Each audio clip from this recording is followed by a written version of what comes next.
ભરૂચના જંબુસર તાલુકાના મહાપુરા ગામમાં છેલ્લા 1 મહિના કરતા વધુ સમયથી ગટર ઉભરાતા ગ્રામજનો હેરાન પરેશાન થઈ રહ્યા છે।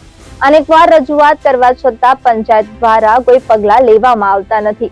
ગામના મેઇન રોડ પર ગંદા પાણી ભરાયા છે, ત્યારે પંચાયત ઓફિસની બાજુમાં આવેલી આંગણવાડી સુધી આ ગંદા પાણી ભરાયા છે, જેને કારણે નાના બાળકો આરોગ્ય પર ગંભીર જોખમ ઊભું થયું છે।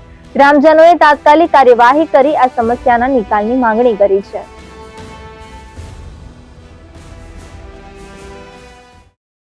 જંબુસર તાલુકાનું મહાપુરા ગામ, આ ગામની અંદર ગટર લાઈન આજે 1 મહિનાથી લીકેજ છે અને આખા ગામની અંદર ગટર લાઈનનું પાણી ભાગોળે ફરી વળ્યું છે।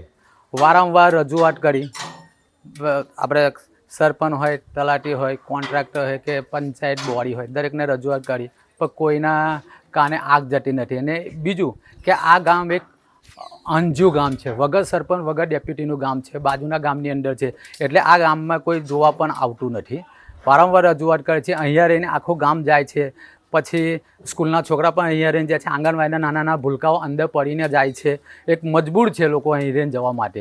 એટલે આ રિપેર, આ જે ગટર લાઈન છે એ રિપેર ક્યારે થશે? અને જો આ ગટર લાઈન ખરેખર ચોકઅપ હોય તો આગળથી અહીંયા ડટ્ટા મારી દેવાનો કહીએ અમારી માંગ છે, કારણ કે ઉપરથી પાણી અહીંયા આવતું બંધ થઈ જવું જોઈએ। ઘણીવાર અમે રજૂઆત કરી છે પણ અહીંયા કોઈ, અને અમે જે ઘરમાં સૂતા હોય છે તો એની સ્મેલ છે ઘરની અંદર મારે છે, એટલે આ તો કાલે કોલેરો થાય એવું લાગે છે, રોગચાળો ફાટી નીકળે એવું છે। અહીંયા બધા નાના ભૂલકાઓ છે, કાલે એમનું ભવિષ્ય, કાલે એમના શરીર જો ચેંડા થાય કે રોગચાળો થાય તો એની જવાબદારી પંચાયત લેવાની છે।